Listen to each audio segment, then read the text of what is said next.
Today, Americana on Tour takes us to Living History Farms, Des Moines, Iowa, and a stop at the old general store. The farms are a non-profit organization founded for the preservation of the history of Midwestern agriculture and its community. For nearly 20 years, people of all ages from every corner of the world have enjoyed this unique American experience. As we drive our buggy past the early 1900s farm, we see horses working in the field, and the farmhouse a bustle of activity as the mother tends her garden or chickens, and the children draw water for the stock.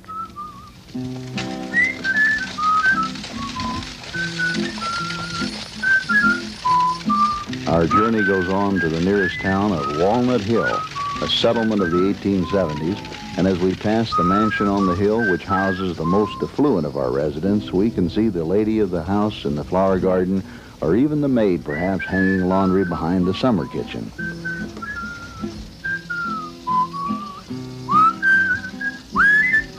The only street in town takes us past the blacksmith shop and the broom shop, and the friendly townspeople greet us as we near our destination, the old general store.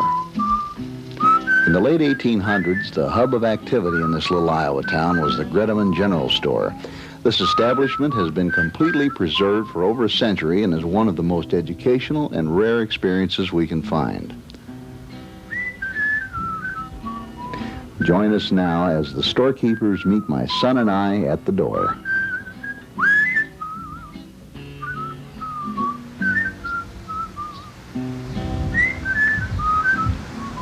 Hi there. Hello, Art. How are you? Nice. How you Good to see you. How are you doing? Good to see you. Glad to be back in the general store. How's your day going? Oh, it's been a good day. Warm, but it's been good. That's good. That's good. Folks been coming in? You betcha. They're coming in after their mail. They're They know coming in where the after bargains groceries. They know where everything's at around here. That's great. That's great. Let's have a seat. I have to introduce you, folks. All righty.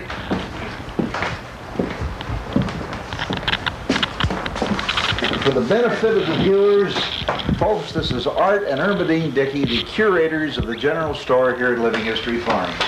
Now, the first question I'm going to ask you is, how did you folks become general storekeepers? Well, this has been a hobby of ours for a long time. Almost 40 years we've been general store collectors. And so we're working with a hobby that's neat. When we saw Living History Farms going to have a general store, we wanted to be a part of that. Looking toward retirement, which we certainly haven't seen yet, but someday, we wanted to work at our hobby. And we came up to interview with the executive director and thought we'd just get a foot in the door, and he hired us that day. So a year before the store was even opened, we were hired to run it, and we really have found our place here. That's beautiful. Art, what about the history of this building? Where did this come from? Well, this building came from a little town we'd never heard of. A little town called Willie, about 90 miles from here. It's up northwest of us, and was in business up there over 90 years. 1978, Art Greteman, a third generation to own the store, just simply shut it down, and everything was auctioned off. Now, the man that actually bought it wanted the land of the lumber because there was two big additions on the back and housing on this side. But the store we're sitting in right now is the size of the store till 1893.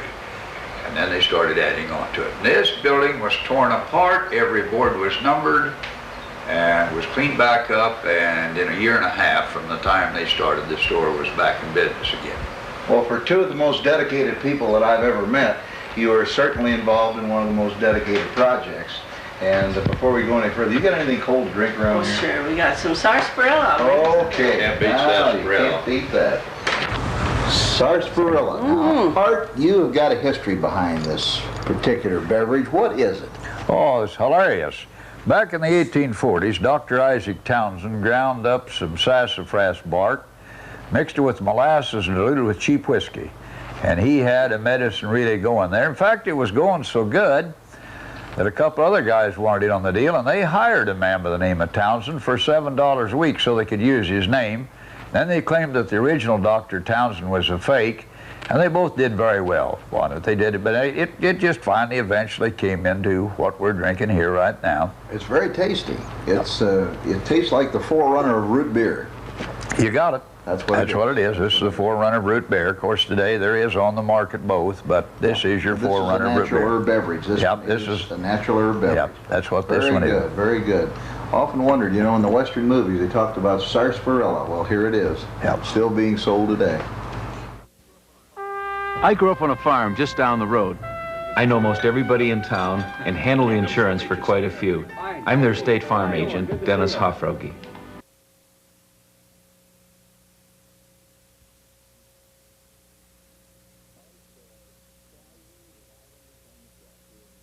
Art, there are thousands of items on the shelf here in this store. Can you give us a little history about these cans?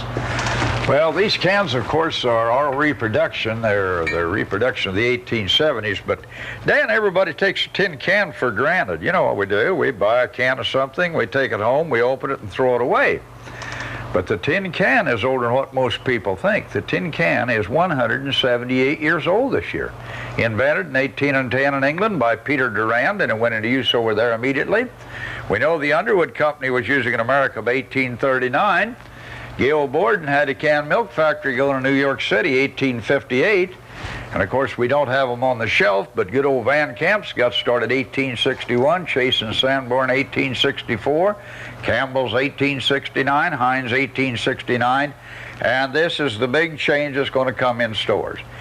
Kids someday will be telling children, I used to go into a store and it was full of tin cans, and they're going to say, what's a tin can? Because plastic's going to replace it. It's on the road right now. Yes, that's true.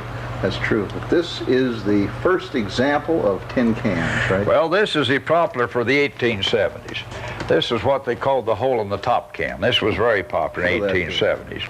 See, you had your hole here to put the food in. Then your next step, you soldered this piece in, but you had a little hole here to let steam out.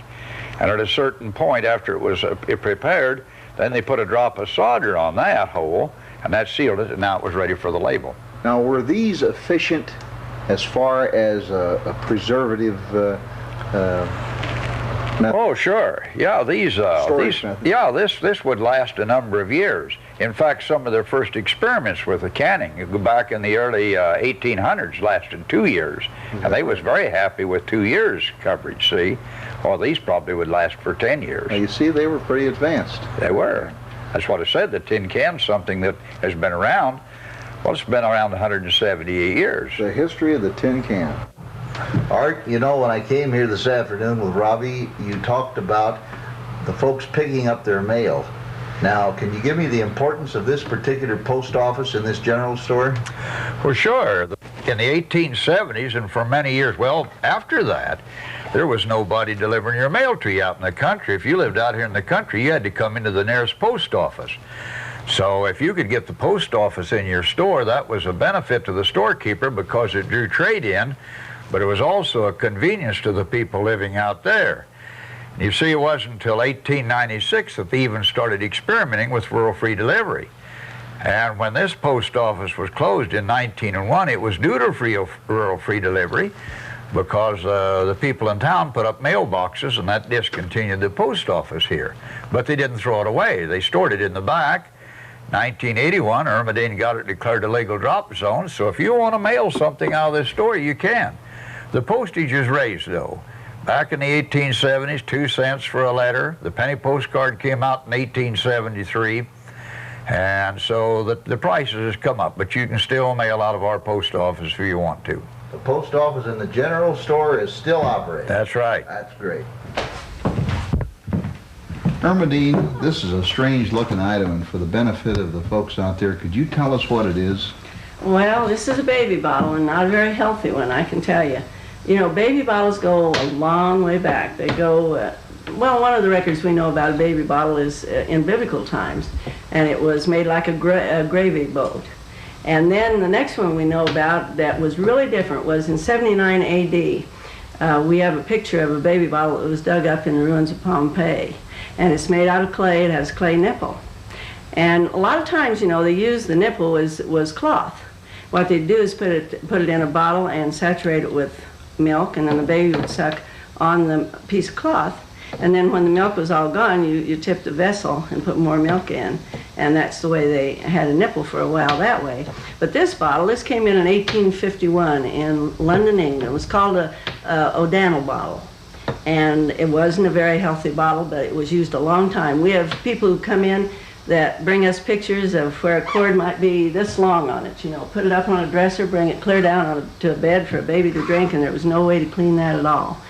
Bacteria got in there, and babies got a diarrhea from the bacteria and dehydrated, and they weren't doing anything about dehydration back there then. So babies made it, though, as I say, because we've had people show us. The mortality rate, what was it in those days? Mortality rate was very, very bad, 50% in the 1870s. Oh, my word. A child, when they were born from a totally clean atmosphere into all the germs in the world, and they had to build up a resistance against those germs. And it took 2 years to build up the resistance the adults already had, and in that 2 years, 50% of them died. Oh, my goodness. So it wasn't the best bottle in the world. But that was the first baby bottle. Right, right. Art, these fans have an amazing history. Can you tell us about that? Sure. When you study the history of the common old fan, it started in China centuries ago. It's rather interesting. The fan is mentioned 3 times in the Bible, but never for keeping cool. One, they're going to fan the chaff from the wheat. One, God's going to fan the city off of the earth, and I don't remember what the other one was. But that's the history of your common fan. Now, the folding fan, the popular one with the girls, this was developed in the 7th century in Japan. All right, now young ladies would want a fan. Sure, they're to cool with, but this was a neat way to meet boys. Now, girls haven't used this method for years. Girls just see the boy, they grab them and drag them off, and that's a darn good method. I tell them, hang on to that one. Well, back in the old days, they'd like to did it that way, but that wasn't proper. Now, let's face it, boys wanted to meet girls, girls wanted to meet boys. So somewhere in America developed some nifty signals a girl could do with the fan, and they called it fan talk. It was even carried in our patent office till 1879, known as language of the fans. Well, it didn't take the boys long to learn the signals. So we got a situation out here. It's the 1870s, a beastly hot day. We got people in town. We got a girl out here in the crowd that doesn't have a boyfriend. This is ridiculous. Well, she's fanning away, trying to stay cool. Looks over and sees that keen-looking guy, really giving her the eye. She knows he's interested. She'd like to meet him, so she'll send him a signal. She'll stop her fanning and move the fan over in her left hand. Now, if that boy knows the signals and he sees she's holding the fan in her left hand and she's really smiling at him, he knows the signal. That means I'd like to make your acquaintance. Okay, she's put out the signal, he's got it, but we're going to put a little problem here. We're going to say she looks around and maybe a lippy brother, sister's moved in. She doesn't want to be around them. She can do this. The boy knows that signal. That means we're being watched. That'll put him right on hold. But she'll quickly look at him over her little fan, and that means follow me. She's going to start moving out of there now. And they get together, and things work out nice, and he asks her for a date. Now, no proper young lady would have said yes immediately. Well, he'll think she's too forward. She'll tell him, oh, gracious, I've just got to consider this a while. He knows the rules. He's got to go get lost again. When he comes back, if her answer's yes, she'll put the fan on the right cheek when she sees him. If the answer's no, she'll put it on the left. There was over a dozen ways to talk with a fan, and I think it's simply great the way girls have improved on that stupid system.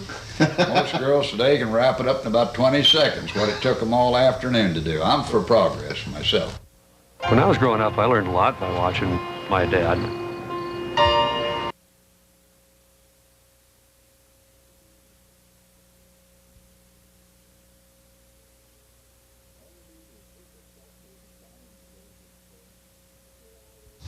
Armadine, was this a self-service counter in the days of the store? No, I don't think there was ever a self-service counter because we had to do it all. We even had to load it into your, not only did we gather up the stuff, we had to load it into your wagon. You like a piece of candy, Thank you. Yes, I'll try one. Try a gumdrop. Those are good ones. Now, were these actually sold in the 1870s? Yes, they were. All of this candy was on the market in 1870. I don't know, a lot of it was very popular. This horehound was very popular for, you know, every once in a while somebody comes in and they have a cough, I give them a horehound because it stops. It makes your throat quit tickling. It's good for sore throats and colds, so people took it a lot. That's an herbal candy, too. It is an herbal candy. We have that herb growing here on the farm, too.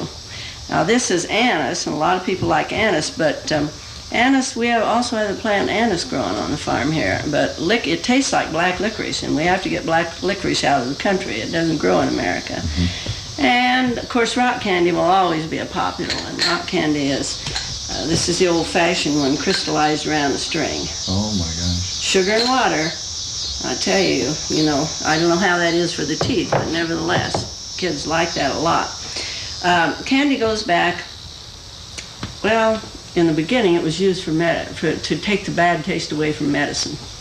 And they used to put a little honey on the rim of a glass or something they were giving medicine out of so that kids wouldn't think it tasted so bad or people wouldn't think it tasted so bad. And then in the early 19th century, it became candy the way we know candy, where you ate it. In 1816, there were 20 confectioners in Philadelphia by that time. And rock candy has an old history, probably even older than this, but rock candy, we know, was mentioned in Henry IV's play in 1596. At least that far back. And they used to use it like they would take rye or whiskey, put some rock candy in it, and they used it for cough syrup. And they also sweetened tea, sweetened many things with rock candy. It gave a nice flavor. The cough syrup method was used even as far back as close as 1900. Sure. And it would work all right. People still buy it too, buy this kind and put it in tea yet today. But it's candy. You know, and we've had it as candy for quite some time now. And kids like it, of course. And it's hard on their teeth, and dentists like it too. Art, there's no way that we can see the entire store in one segment. We have to come back. But there are a few items that I'd like to have you show the viewers and give us a little history on. You have got harmonicas, you've got Jews' harps, you've got Barlow knives. Can you tell us a little bit about some of these? Well, Dan, everybody knows what a harmonica looks like, but most people don't know what the grandpa looked like. This is what they call the grandpa of the harmonica. It's actually a music instrument made in China. It's called a sing. They've been making this thing over there since 3,000 years BC. And somewhere about 1821, one of these got over to Germany. Now, there was a 16-year-old boy, a German boy, a clockmaker by the name of Christian Friedrich Ludwig Buschem, that got to fool around with this, come up with a new set of ideas, fastened 15 pitch pipes together in some manner, and when he got done, he had created a new music to play with his mouth, and he called it mandolin, mouth organ. Now, by the 1830s, it had got to where it was looking more like this, but nobody's doing much with it. About 1857, a German by the name of Matthias Hohner bought one of these, thought there was a future in it, hired a couple of workers. Matthias and his wife and 2 workers produced something like 650 the first year, and a few years they had the production up to where they were shipping them to America. During the Civil War, both sides had them in their pockets. And of course, a harmonica, you can do a lot of neat things with it. Now, bones got their name because they used to cut them from the rib bones of beef animals. Mine happened to be made of wood. The way you play it, curve towards you, curve away from you, hold the top one stiff and let the bottom one do the rocking. If I can get this started right, we'll put this act over on it.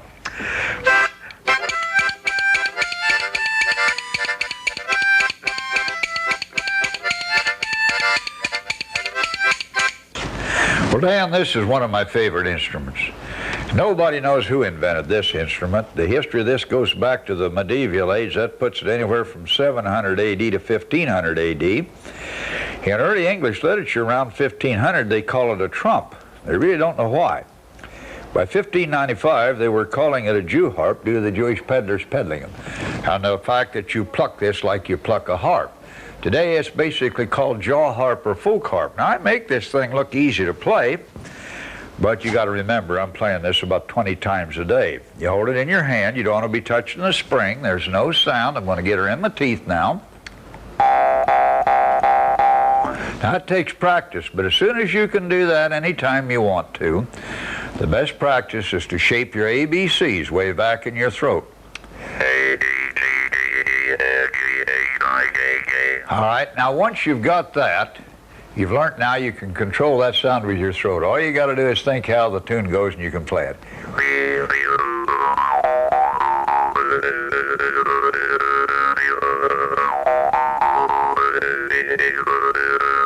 That's all there is to it. Very good. I have chipped my teeth several times in my life on those harps, and I now respect the technique. In the weeks to come, we will step back in time at Living History Farms, Des Moines, Iowa, and chat with the general storekeepers and the town doctor, and witness the evolution of farm life from pioneer times to the present. We will venture to the Old West, where the series will take you to abandoned gold mines and try our hand at panning for the elusive metal which drove so many to despair. We will visit the most significant military sites along the famous Oregon Trail for a glimpse of the everyday life of the people stationed there and the exploits of pioneers passing by on their way west. We will take you behind the bars of the frontier prisons to discover their role in the taming of the West and spend several enjoyable hours with our old friend Bill Cody for a personal glimpse of his world-famous grandfather, Colonel William F. Buffalo Bill Cody. Other episodes include a look at frontier entertainment featuring a performance at the restored Atlas Theater in Cheyenne, Wyoming, a visit to the Wind River Reservation for a look at the blending of Native American culture and European religion at their Episcopal mission, and a talk with mountain men for an inside view of the Rocky Mountain fur trade and its influence on the exploration of the West. We thank you for allowing us to introduce our series, and we invite you to watch as we bring the living history of Americana on tour into the homes of America. Thanks for watching us, folks.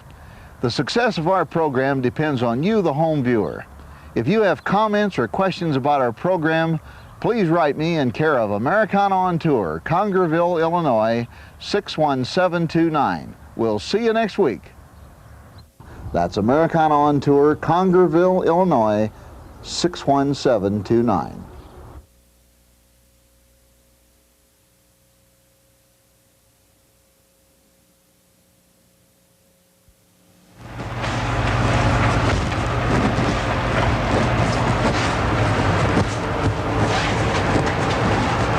Put that back in there.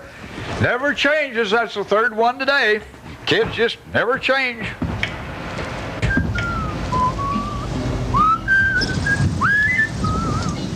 We've been visiting the general store today at Living History Farms, Des Moines, Iowa, as one of our stops during the program.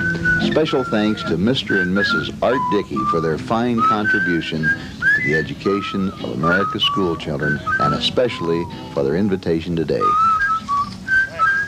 We sincerely thank the Living History Farms organization for this outstanding portion of our program.